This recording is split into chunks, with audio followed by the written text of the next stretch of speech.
പച്ചക്കളാ പറയുന്നത്. BMW വണ്ടി വിറ്റതോ?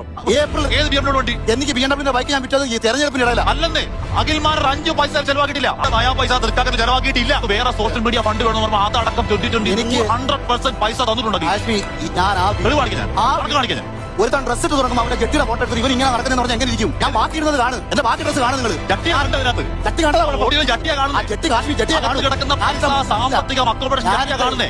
രാഷ്ട്രീയം പ്രത്യേക മണ്ണാൻ കട്ടയാ. ചത്ത ഓൾറെഡി കുഴിച്ചു കിടന്ന അഖിൽമാരാരെ ആഷ്മി മാന്തി പുറത്തെടുത്തിട്ട് അങ്ങ് ബഹിരാകാശത്തോട്ട് വിട്ടൊരു വീഡിയോ ആണിത്. ഇതിന്റെ ഫുൾ എപ്പിസോഡ് 24-ന്റെ യൂട്യൂബ് ചാനലിൽ കിടപ്പുണ്ട്. ഇത് ഒരു എപ്പിസോഡേ ഇപ്പോൾ വന്നിട്ടുള്ളൂ. ഇനി ഒരെണ്ണം കൂടെ വരാനുണ്ട്. 1 മണിക്കൂറുള്ള ഒരു എപ്പിസോഡ് മുഴുവനും ചിരിച്ച് ഇത്രയും മണ്ടനാണ് അഖിൽമാരാറെന്ന് ഈ ഒരു വീഡിയോ കാണുന്നതിലൂടെ നമുക്ക് മനസ്സിലാവും. അത്രയും വിട്ടുതരമാണ് അവിടെ നിന്ന് വിളമ്പിയത്. ആഷ്മി കൊല വിളിച്ച് വിട്ടിട്ടുണ്ട് ഇവനെ. നിലപാടിന്റെ രാജകുമാരൻ സ്വയം അറിയപ്പെട്ടിരുന്ന ഈ അഖിൽമാരാറെ സത്യം പറഞ്ഞാലുണ്ടല്ലോ, എനിക്ക് ചിരി നിർത്താതെ പറയാൻ പറ്റുന്നില്ല. അത്രയും വൻ കോമഡിയാണ് ഇവൻ പോയി കൊട്ടാരക്കര സീറ്റ് ചോദിച്ച് അത് കൊടുക്കാതെ അവൻ പോയി പിന്നെ തൃക്കാക്കര മത്സരിച്ച് അവിടുന്ന് അവസാനം തോറ്റ് തൊപ്പിയിട്ടിട്ട് ഉള്ള മാനവും പോയി, അവന്റെ കാശും പോയി, അവനുണ്ടായിരുന്ന വരുമാനവും നിന്ന് ഇപ്പം അവരെയും ചീത്ത വിളിച്ച് അവിടുന്ന് ഇറങ്ങി.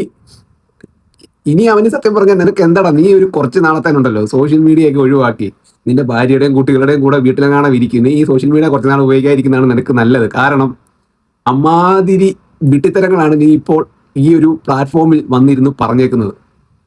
ഓക്കെ, പിന്നെ ഇനിയൊരു എപ്പിസോഡ് വരുന്നുണ്ട്. ആ എപ്പിസോഡൂടെ വരുമ്പോൾ ആ ബഹിരാകാശത്തുള്ളവനെ പിടിച്ച് നേരെ മണ്ണിൻ്റെ അകത്തിട്ട് കുഴിച്ച് മൂടി സ്ലാബ് ഇട്ട് വെക്കാം. അത്രയുള്ള പരിപാടിയാണ്. ആഷ്മിയും ജിൻഡോയും കൂടാണ് തകർത്തേക്കുന്നത്. ജിൻഡോയും ഒരു സൈഡിൽ നിന്ന് കൊടുത്തിട്ടുണ്ട്.